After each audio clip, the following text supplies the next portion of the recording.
You're sitting in the parking lot of your office on a Tuesday afternoon and you notice something strange. Half the vehicles around you cost more than what most people have in their retirement accounts. Brand new SUVs with that distinctive new car shimmer. Pristine trucks with paint so perfect it looks computer generated. Luxury sedans with price tags that would cover a year of college tuition. And here's the part that makes you pause. You know what these people earn, you work with them, you see their job titles. And unless they're all secretly running pharmaceutical empires on the side, something doesn't add up. My name is Anderson, and I've spent years trying to understand the invisible architecture of how people make financial decisions, not what they say in surveys, but what actually happens when they're alone with a pen and a loan document. And here's what I've learned. The car payment isn't the problem. The car payment is a symptom of something much deeper. It's a window into how we've been taught to think about wealth, status, and what we actually deserve. Most people believe the issue is that cars are too expensive, or that interest rates are predatory, or that dealerships are evil. And sure, all of those things might be true. But the real trap isn't in the dealership, it's in your head. And it starts years before you ever walk onto a car lot. Let me show you what I mean. There's a moment that happens in almost every car purchase, usually right after the test drive, where the entire transaction shifts from practical to emotional. You stop evaluating whether the vehicle meets your transportation needs and start evaluating whether it reflects who you think you are. The salesperson knows this. They've been trained to identify the exact second when you stop thinking like a buyer and start thinking like an owner. That's when they ask questions like, can you see yourself driving this to work? Or, your friends are going to love this. They're not selling you a car, they're selling you a version of yourself. And here's the trap. Most people don't realize they've already decided to buy before they even understand what they're actually paying. The price becomes almost irrelevant because they're not buying transportation anymore. They're buying confirmation that they've made it, that they're successful, that they deserve something nice.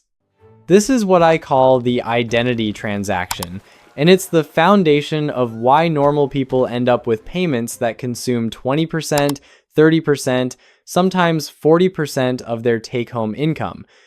Because once you've convinced yourself that the vehicle represents your worth, any payment feels justified. You're not just paying for metal and electronics. You're paying for the story you tell yourself about who you are. Here's what nobody tells you about taking on a large car payment. It doesn't feel catastrophic at first. It feels manageable. You run the numbers, you cut a few subscriptions, maybe you pack lunch a little more often, and the first few months, it works. But here's what starts happening beneath the surface.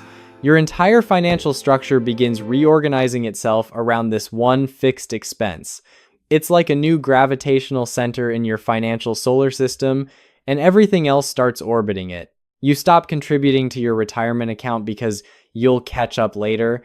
You put off the dental work because it's not urgent. You skip the weekend trip with friends because you're trying to be responsible.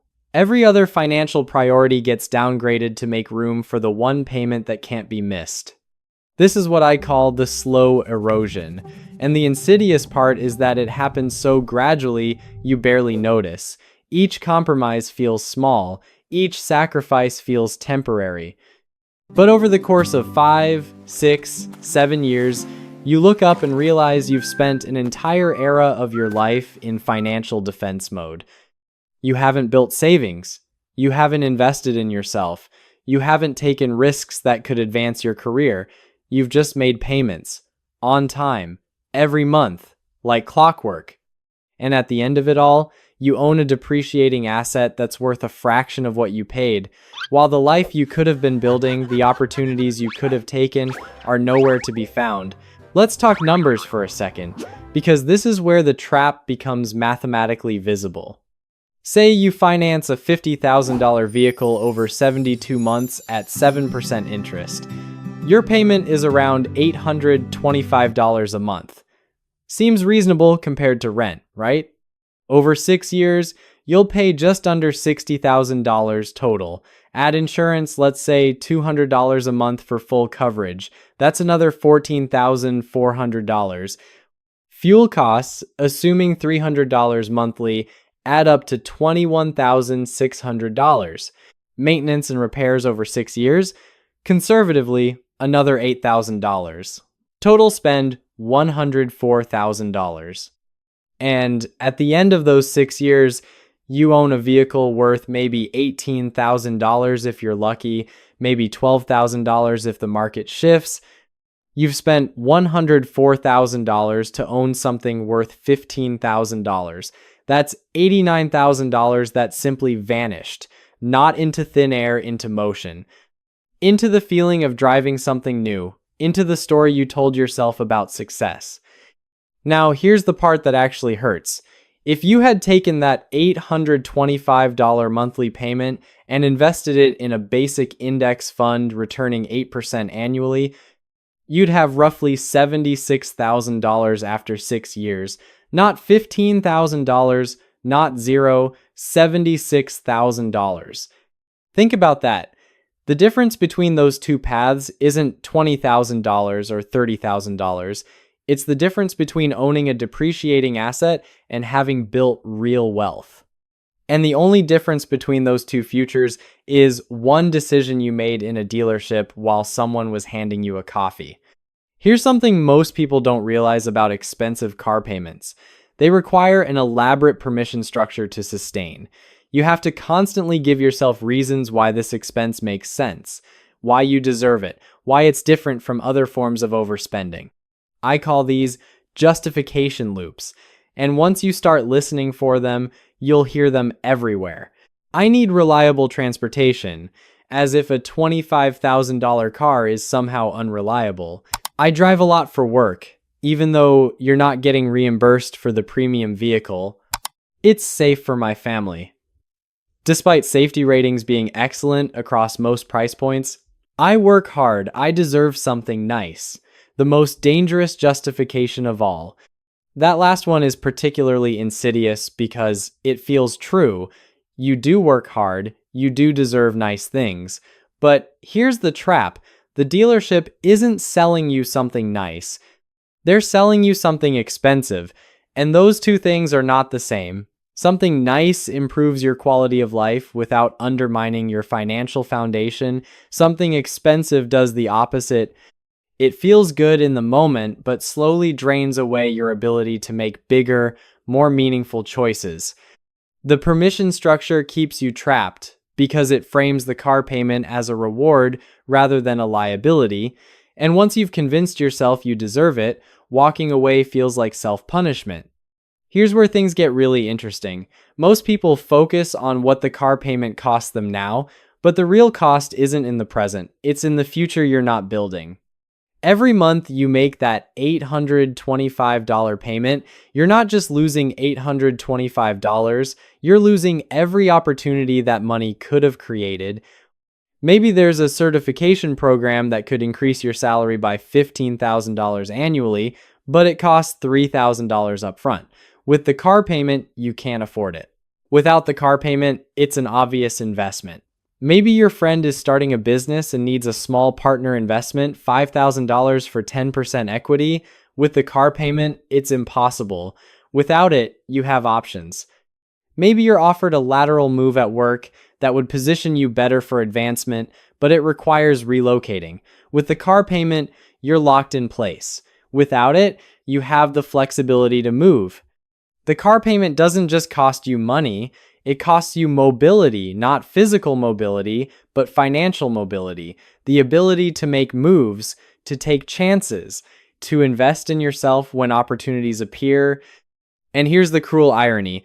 The people most likely to take on large car payments are often the same people who need that mobility most. They're early in their careers. They're building their professional networks. They're at the exact stage where a little extra capital or flexibility could dramatically change their trajectory. Instead, they're locked into a payment schedule that won't end until they're halfway through their 30s. By the time they're free of the payment, the opportunity window has closed. Here's something that took me years to understand.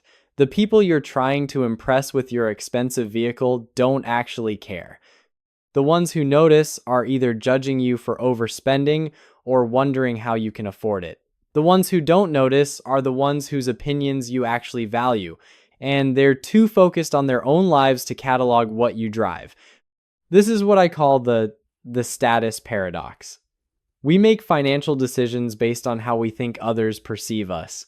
But the reality is that most people are too worried about their own status to pay attention to yours. I know someone who drove a luxury SUV for years, $980 a month, plus insurance, plus premium fuel. They worked at a tech startup, so they told themselves it fit the culture.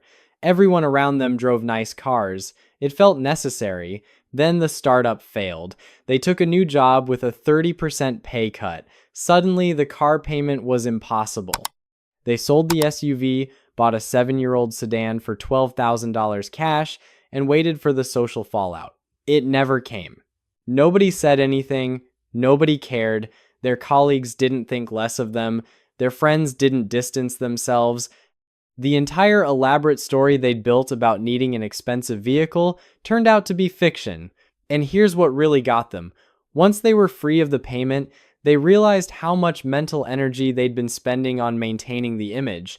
The stress of keeping up appearances, the constant low-level anxiety about whether they could really afford it. Without the payment, they slept better. They took a weekend trip they'd been putting off for years.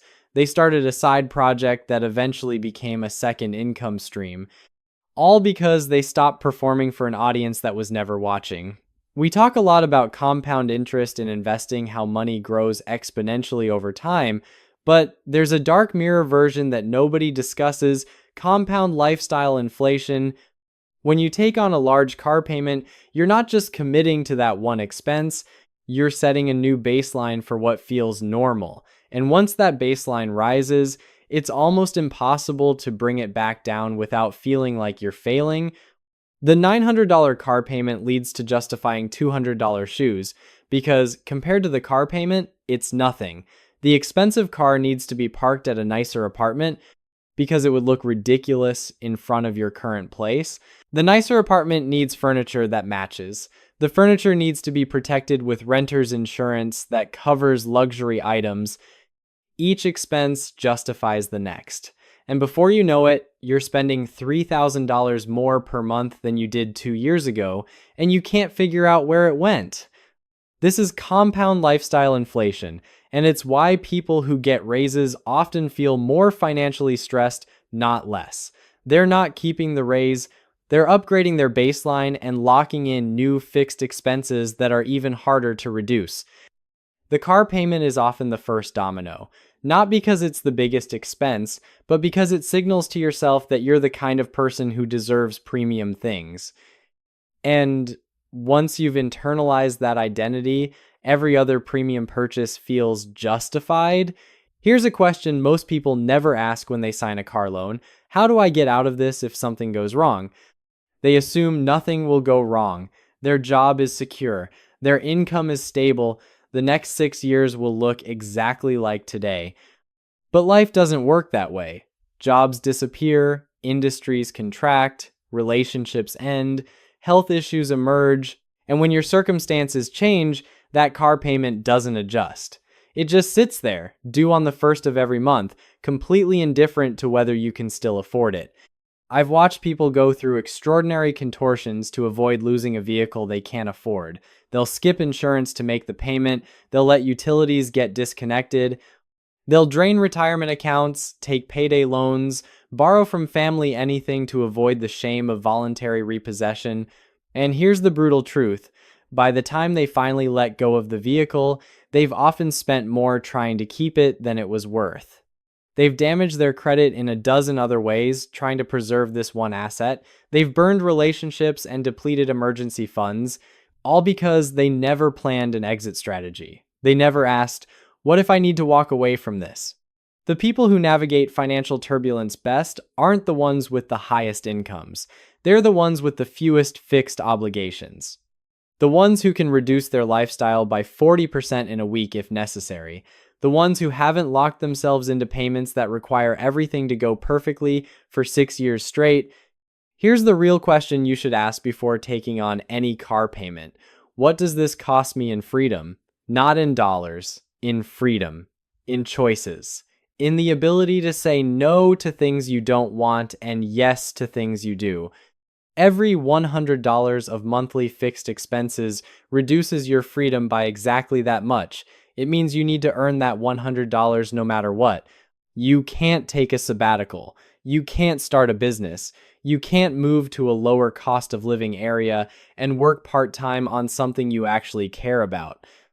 A $900 car payment means you need to earn roughly $1,300 monthly before taxes just to keep the vehicle. That's $15,600 annually that must come in or everything collapses.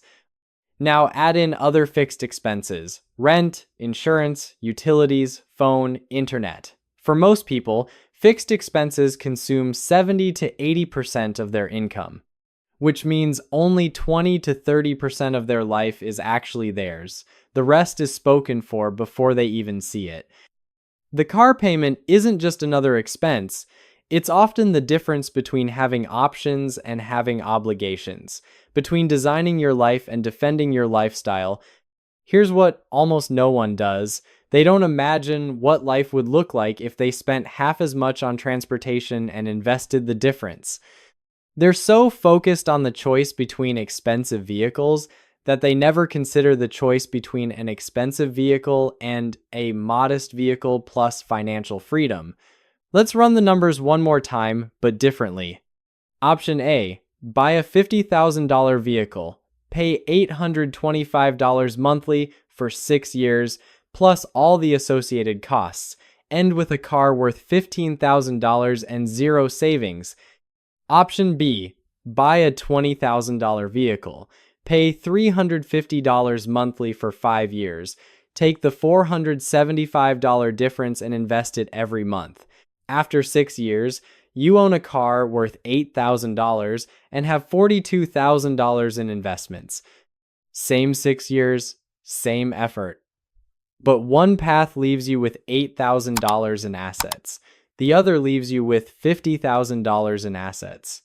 That's not a rounding error. That's the difference between someone who's building wealth and someone who's consuming it. And here's what that $50,000 represents. It's walking away money, it's career transition money, it's start a business money, it's I don't have to take this job money. The expensive car gives you the feeling of success. The modest car plus investments gives you actual freedom, and only one of those things compounds over time. Eventually, everyone has a moment of clarity about their car payment. For some, it comes when they realize they've paid $60,000 for something worth $12,000. For others, it's when they miss an opportunity because they couldn't free up the capital. For a few, it's when they watch someone younger leapfrog past them financially because they weren't carrying the same fixed expenses. The moment is different for everyone, but the feeling is the same: regret mixed with disbelief that they locked themselves into this for so long. The good news is that this clarity, once it arrives, is permanent. You can't unsee the trap once you understand how it works. You can't go back to thinking the car payment is just another bill, and that awareness is the beginning of something better. Not immediately, you might still be stuck in the current loan, but eventually, because now you know what to do differently, now you understand that the vehicle isn't the point, freedom is the point. Here's what I want you to understand. This isn't about judgment. It's not about making you feel bad for choices you've already made. It's about seeing clearly what those choices cost so the next decision can be different. The car payment trap exists because it's culturally normalized, because everyone around you is doing the same thing, because the marketing is sophisticated and the emotional triggers are real. But just because it's normal doesn't mean it's good. Just because everyone's doing it doesn't mean you have to. You can drive something modest. You can invest the difference. You can build actual wealth instead of performing the appearance of wealth. You can have more freedom at 40 than most people have at 60. It starts with one decision: choosing to see the vehicle for what it is. Transportation, a tool. not an identity, not a reward, not a measure of worth. Just a tool that gets you where you need to go while you build something real with the life you're not spending on payments. That's the quiet truth nobody wants to say out loud. But once you hear it, you can't unhear it. And maybe that's exactly what you needed.